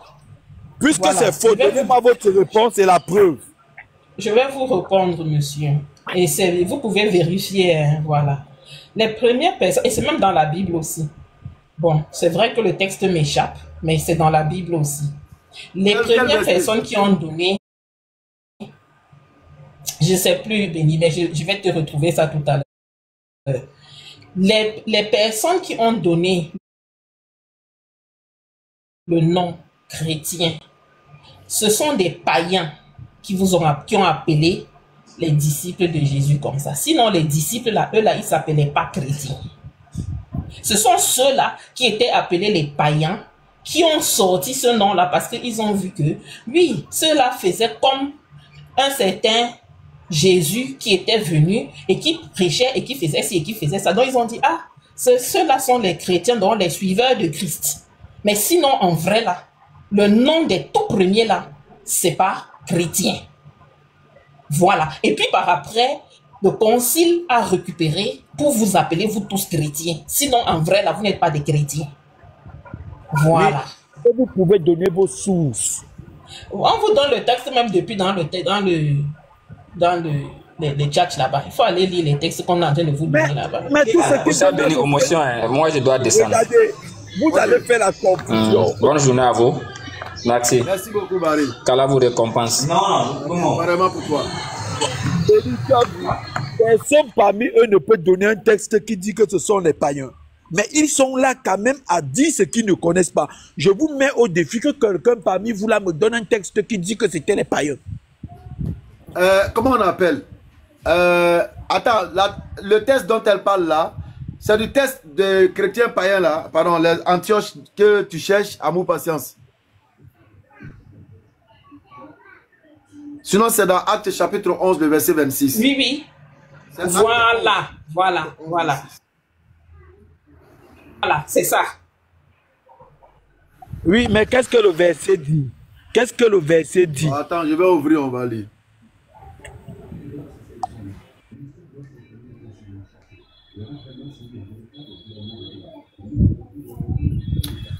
Acte 11, à partir du verset 25. Barnabas se rendit ensuite à Tarse pour chercher Saul. Et l'ayant trouvé, il l'amenait à Antioche. Pendant toute une année, ils se réunirent aux assemblées de l'église. Et il enseignait beaucoup de personnes. Ce fut à Antioche que pour la première fois, les disciples furent appelés chrétiens. En ce temps-là, des prophètes descendirent à Jérusalem, à Antioche. L'un d'eux, nommé Agbabus, se leva et annonça par le Saint-Esprit qu'il y aurait une grande famille sur toute la terre. Elle arriva en effet sous Claude. Les disciples, au lieu d'envoyer chacun selon ses moyens un secours aux frères qui habitaient la Judée, il fit parvenir aux anciens par les mains de Barnabas et de Saul. Donc on nous dit, ce fut à Antioche que pour la première fois, les disciples furent appelés chrétiens. Alors, quand on regarde maintenant, on se pose la question, mais pourquoi c'est à Antioche que pour la première fois, ils ont été appelés chrétiens? On nous raconte que ce sont les païens qui ont voulu se moquer d'eux, qui leur ont attribué ce sobriquet. Ça, c'est selon la Bible de Jérusalem, Acte chapitre 11, verset 26, la note explicative K. Donc, voilà un peu. Voilà, donc, voilà ta réponse. Chine. Donc, en fait, vous n'avez pas la source dans ma Bible qui dit que c'était les païens. Puisque vous n'avez pas dans ma Bible une source qui dit que c'était les païens, vous ne pouvez pas amener l'interprétation d'une tierce personne. Parce que je vous dis, d'accord, il n'y a pas de problème. Vous pouvez faire le travail de l'historien avec votre Coran. Alors, est-ce que Jésus connaît le mot chrétien? Il n'y a pas de problème. oui, puisque le disciple de Jésus qu'on appelle Pierre, et pour moi, Jésus-Christ est Dieu, dit que si vous soufflez comme chrétien, n'ayez pas honte, alors Jésus connaît le mot chrétien. Donne-moi la preuve que Jésus connaît le mot chrétien, textuellement. Très bien. Tu vois, toi maintenant, moi, on va entrer dedans. Il te dit Jésus est Dieu, Dieu connaît tout. Dieu sait tout. Donne-moi le test. Donne-moi le test. Parce que tout à l'heure, tu as dit... Attends. Tout à l'heure, tu as dit, je te prends ton propre jeu. Tu as dit que c'était des interprétations que nous avons fait. J'ai dit, ok, laissons tomber. Donne-moi le test qui dit que Jésus connaît le mot chrétien. S'il te plaît. Béni, est-ce que Dieu connaît tout? Je ne veux pas d'interprétation. Dieu sait tout. Donc, non, ça c'est une interprétation. On ne rentre pas dans une interprétation. Donne-moi le test où Jésus dit qu'il connaît le mot chrétien. Vas-y. Oui, il n'y a pas de test où Jésus dit je connais le mot chrétien. Donc, le mot chrétien, là, c'est quitter, c'est...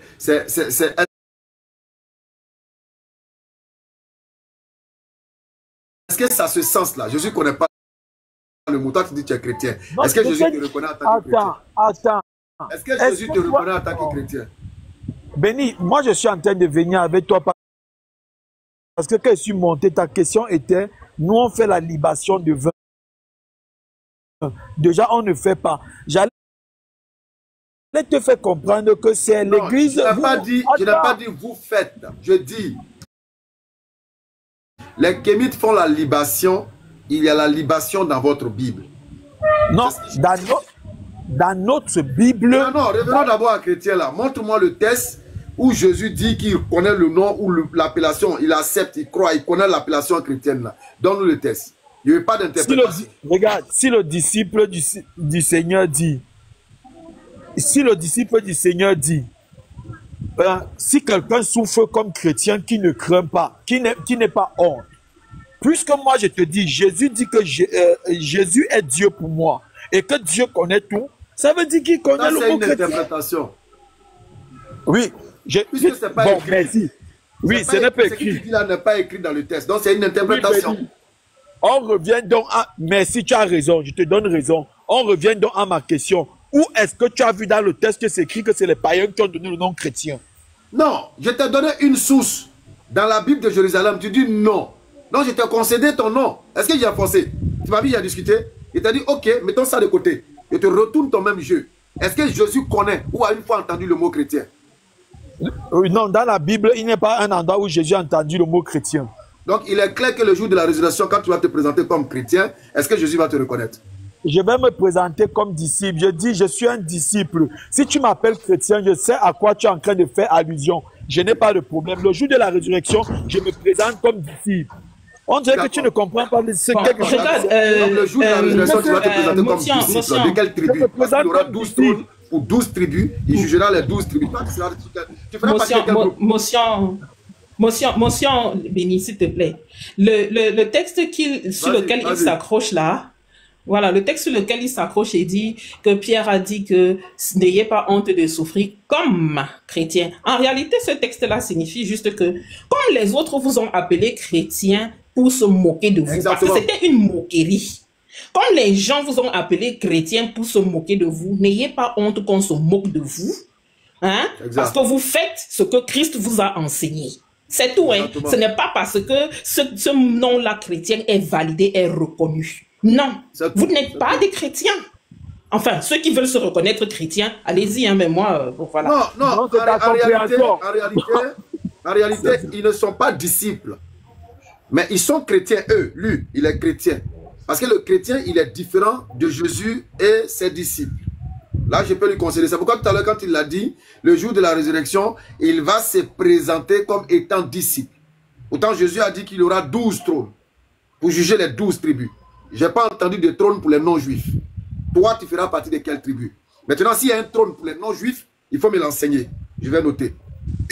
Très bien. Moi, je ne vais pas aller d'abord sur le trône pour les non-juifs. J'ai dit ceci à Béni, j'arrive. J'ai dit ceci. Je vais me présenter comme devant Jésus comme disciple parce que Jésus dit nous sommes ses disciples. Maintenant, si tu m'appelles toi chrétien sur la terre, il n'y a pas de problème. Je sais à quoi tu fais allusion. Est-ce que Jésus va te reconnaître? Quand tu vas venir devant lui pour dire que je suis ton disciple, est-ce que toi, il va te reconnaître? Bien sûr qu'il va me reconnaître. Maintenant, il dit il aura 12 trônes. 12 trônes. Maintenant, comme tu parles des 12 trônes, je vais t'amener maintenant dans l'Apocalypse. Je vis devant le trône. Oh mon Dieu. Le trône des païens. Tu veux que je te montre dans l'Apocalypse où mon Dieu me reconnaît, non? Non, le trône des païens. Le trône des païens. Le trône des païens ne m'intéresse pas. Je veux te prouver que j'arrive devant le tribunal. Moi, c'est ce que je veux. Il a dit 12. Je veux le 13e trône pour les païens là. C'est ce que moi je veux voir. Qui gère le trône des païens? C'est Dieu Tout-Puissant. C'est l'agneau lui-même qui gère mon trône. Mais c'est pas le même Jésus qui gère les 12 trônes là. Alors attends, pourquoi tu me situes? Tu veux savoir quand je vais où, quel trône je vais arriver, non? Je n'ai pas dit tu vas où. J'ai dit, Jésus lui il a parlé de 12 trônes qu'il reconnaît. Le 13e trône des païens là, ça se trouve où? Qui gère ça? Jésus a parlé de 12 trônes pour les tribus d'Israël. On est d'accord, n'est-ce pas? Alors, où il a parlé du 13e trône pour les païens? Laissons le 13e trône. Maintenant, pour moi, je te dis, oh mon Dieu. C'est ce qui m'intéresse, le trône des païens là. Qui gère ça? Béni, pourquoi tu ne veux pas que je te cite Apocalypse pour te montrer où les païens passent? Non, je n'ai pas dit que tu n'as pas cité. J'ai dit qui gère le trône pour les païens là, qui gère les non-juifs là, qui gère ce trône? Le Tout-Puissant lui-même gère le trône. Le Tout-Puissant lui-même. L'autre trône là, ça c'est les disciples qui gèrent. Vas-y, montre-nous le passage où c'est marqué que c'est le Tout-Puissant qui gère le trône des païens. Très bien. Dans l'Apocalypse, il est dit ceci: je vis les hommes de toutes les langues, de toutes les tribus, de toutes les nations de la terre, devant le trône de Dieu.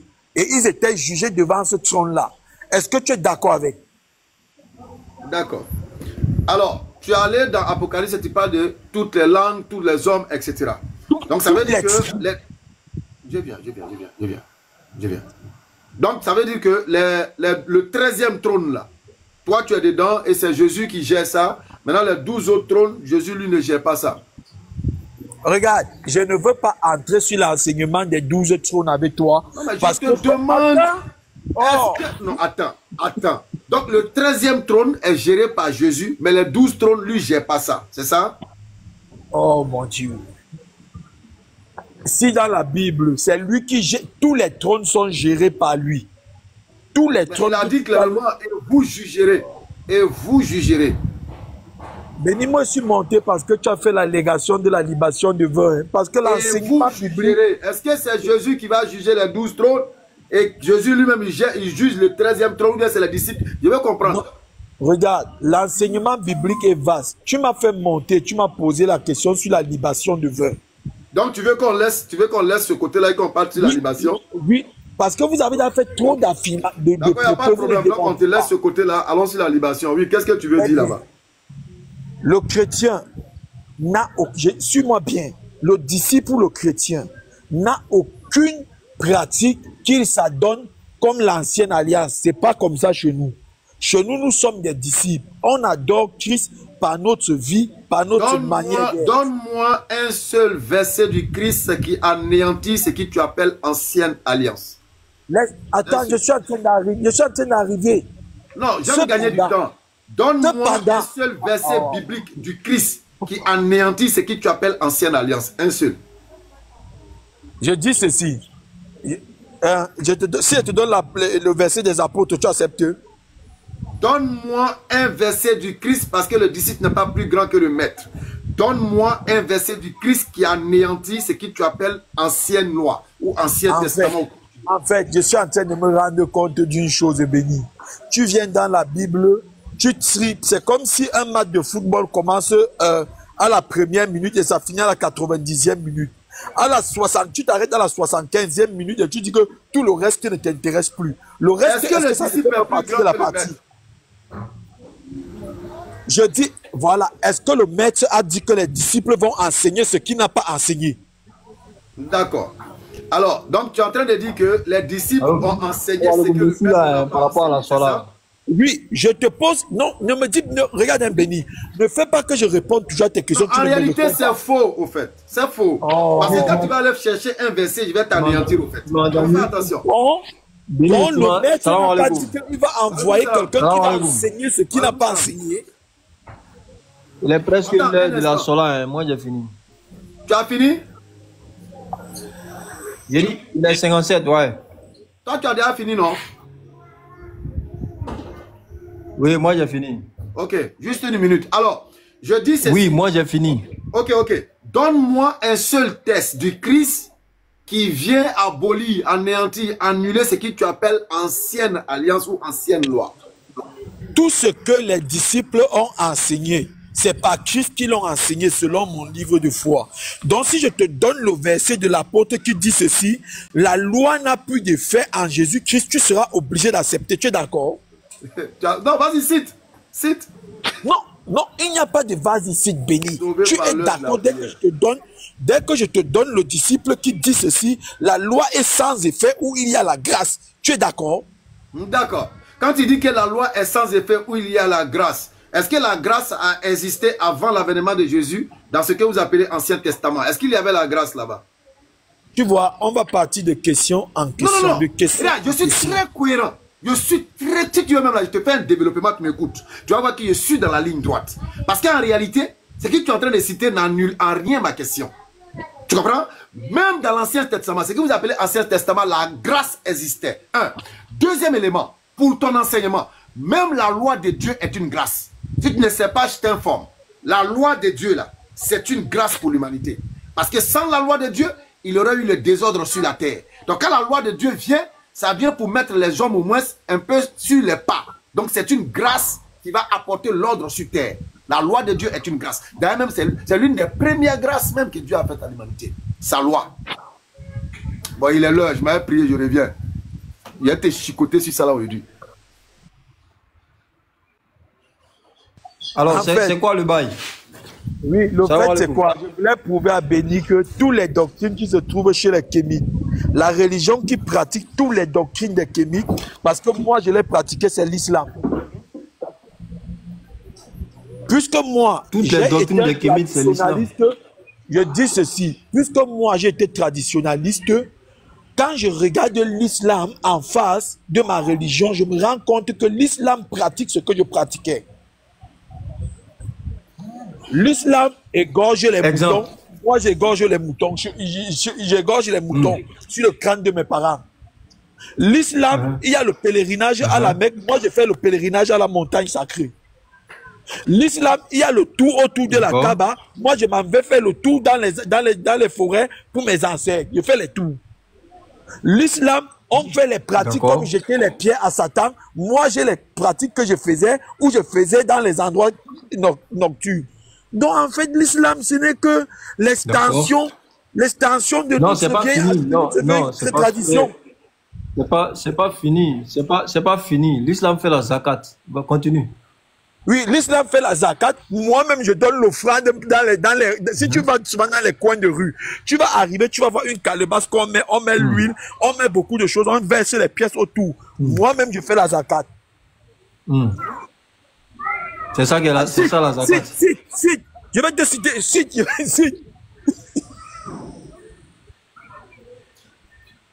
En fait, quand vous voulez connaître, assurez-vous vraiment avec les chrétiens. Non, écoute-moi. Écoute-moi, c'est pas parce que je n'ai pas quelque chose à dire que je t'écoute, mais je veux te prendre en fait très calmement. Tu dis, tout ce que l'islam fait, toi tu le faisais en tant que kémite. Tu as cité, moi je vais te prendre sur le dernier, la zakat. L'islam fait la zakat. Tu dis, toi tu fais la zakat, mais toi ta zakat, il y a une calebasse qui est quelque part, il y a des colis autour, et tu mettais quoi dedans? La zakat, c'est simple. Nous demander d'aller faire les offrandes. Nous, on allait faire les offrandes. Si ce n'est que ça que tu vas me dépasser, ne te dérange pas. Calme-toi. On va aller doucement. Je sais que tu as beaucoup à dire. Et moi aussi, j'ai beaucoup à savoir de toi. Puisque toi, tu dis que tu as fait des choses qui ressemblent à l'islam. Il n'y a pas de problème. C'est quoi la zakat?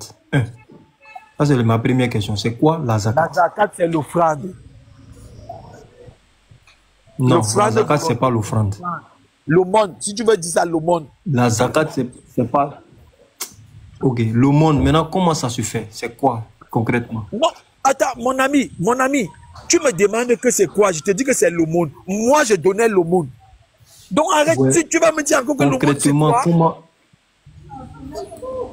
Je dis, la zakat, concrètement, comment ça se fait? Qu'est-ce que ça vaut?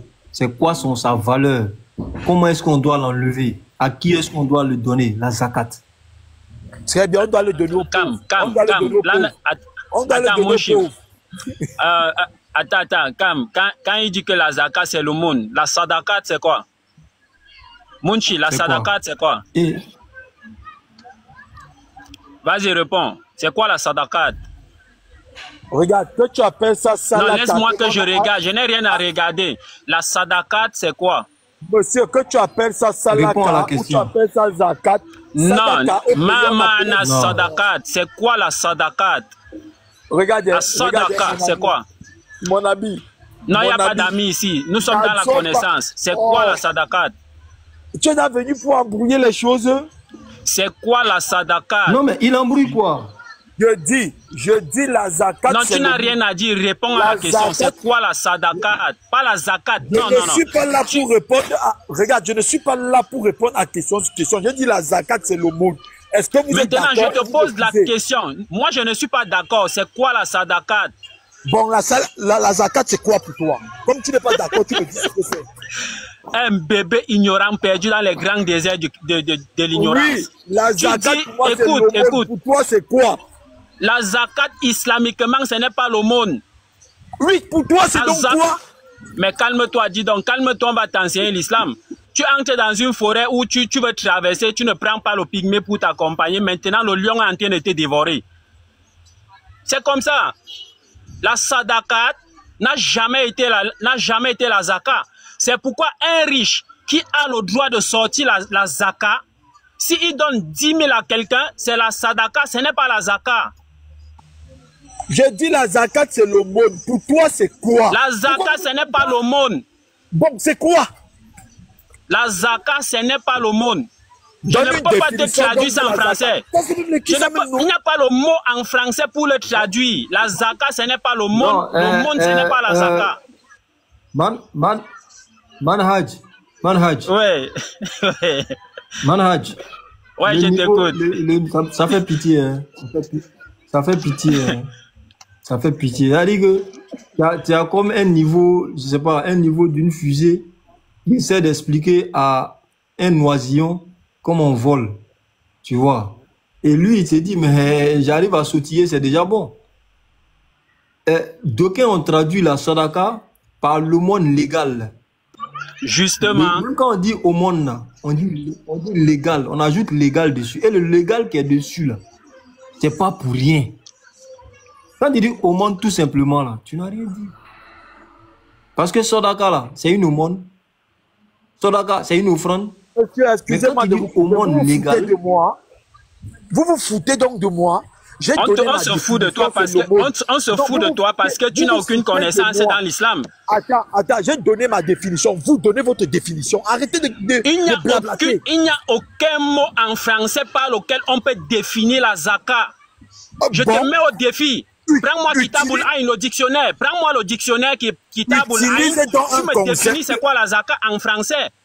Alors, maintenant, il fallait parler de concept petit. Écoute, calme-toi, ferme ton micro et puis on va t'enseigner là-dessus. Ferme ton micro, on t'enseigne. Monsieur, c'est mieux que te laisse. Quand tu es toujours là avec moi, ça tourne mal. C'est mieux que je te laisse. Merci beaucoup. Tu es incapable de définir un mot de ta propre religion. Un mot de ta propre religion te dépasse. Moonshine.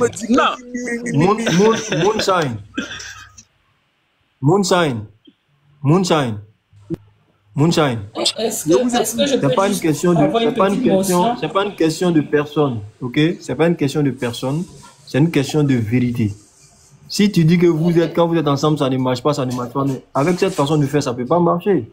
Parce que lui, il te pose une question précise à laquelle tu ne veux pas répondre. Pourtant, c'est toi le spécialiste qui sait que, étant dans ton fétichisme ou dans ton kémitisme, tout ce que tu faisais était pour l'islam. On a pris un seul point. Je dis bien un seul. On dit la zakat. Montre les similitudes. Tu dis non, toi tu déposais un canari. Il y avait des courriers. La zakat. Deux secondes. Déposer un canari. 2 secondes, Cam. Qui dit 2 secondes? Pour ma motion. C'est moi, c'est un mot. Vas-y. Voilà, je voulais dire, mais lui-même, il n'a rien fait. Il a déshabillé Paul pour habiller Jean. S'il dit ça, il est quitté dans le kémitisme, dans le traditionnalisme pour aller dans le christianisme. C'est-à-dire que si tu expliques que zakat là, c'est aumône. Donc, chrétien qu'on dit, dans la Bible aussi, on dit de faire aumône. Donc, ça veut dire chrétien fait la même chose là que zakat là, ou bien aumône là, c'est pas la même chose. Toi-même, tu dis de faire l'aumône. Si dans la Bible, on dit de faire l'aumône là, ça veut dire que même Kémy qui fait aumône là, il est en règle, ou bien. Donc, tu n'as rien fait même. Utilisez-moi, on est quelque part où on vous connaît. J'ai dit la zakat, c'est l'aumône.